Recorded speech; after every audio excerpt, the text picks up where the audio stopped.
So when one starts meditating on calm abiding and sits down, and think, okay, I'm going to meditate for 10 minutes, for 10 minutes, I will hold this Buddha image or watching the breath, So at the first stage, one said, wow, what a mess, One realized that one hardly ever find the object, During the whole session, we was, oh yes, oh, I'm supposed to watch my breath. And the mind goes all over the place, So just from time to time, actually, you remember you're supposed to watch the breath.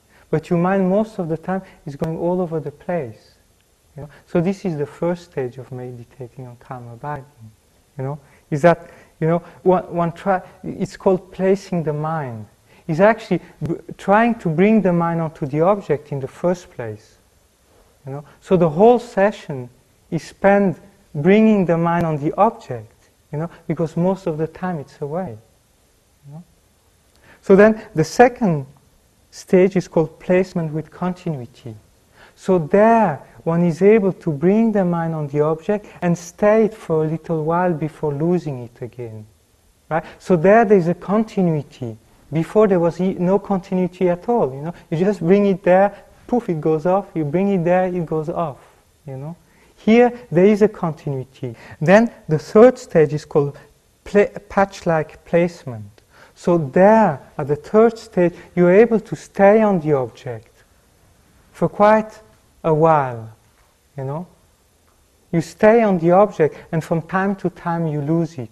But then, as soon as you lose it, you are aware that you're losing it, and you're able to bring the mind back. And then the fourth stage is called close placement. So at the fourth stage, from the beginning to the end of your session, you don't lose the object at all. During the whole session, you are able to hold on to the object. Right? There still is distraction and dullness, but one part of your mind never loses the object anymore. And then the fifth stage is called controlling. So because at the fourth level you are able to stay for the whole session on the object, you decided. By familiarizing yourself with that, you reach a state of inner peace you never experienced before. Suddenly, it's like your mind was always like boiling water, and suddenly the boiling water has subsided, and you find that your mind inside experience a kind of tranquility that you never had before, and you realize, wow, that's quite pleasant. The difference between the fifth and the fourth is that the fifth, there's no more gross laxity and gross excitement. So the gross aspect of this disturbance has subsided. You still have subtle dullness and subtle excitement, but not anymore the gross aspect of it. And then the sixth is called pacifying.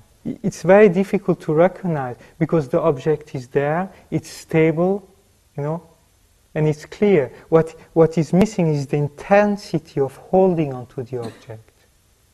So in general, when one reaches that state, it's better to lean towards the side of subtle excitement than to lean towards the side of subtle laxity, because subtle excitement is easy to recognize.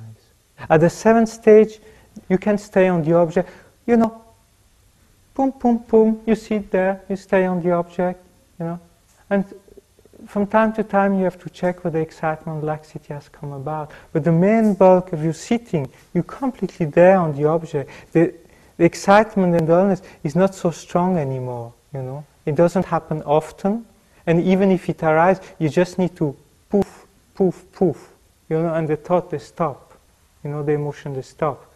It's a process from going from your ordinary mind, which has this thought and things like that, to go into your mind of calm abiding.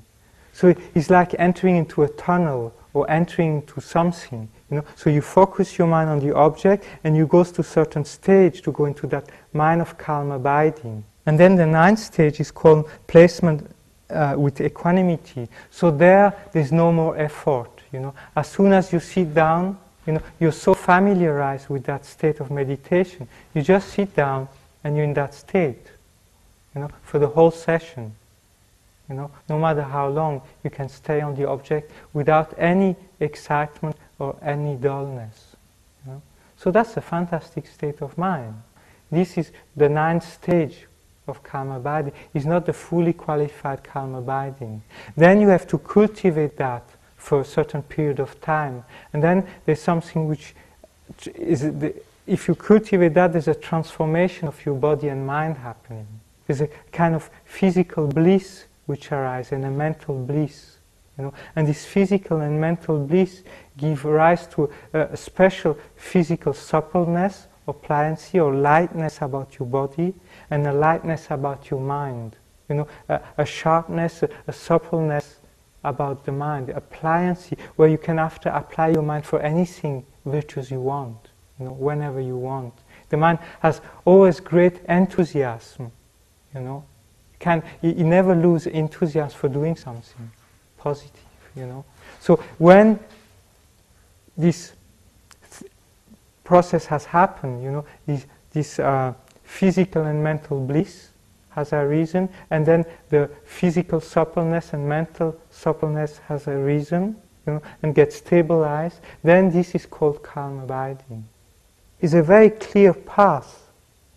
You know, it's very well put down, you know, and so you know exactly where you are, what's your problem, and how to face it, you know, to go to the next stage. So this you find, you know, in the Lamrim tradition, in the section on calm abiding, you know, you have an explanation in detail on that, you know. So, good luck.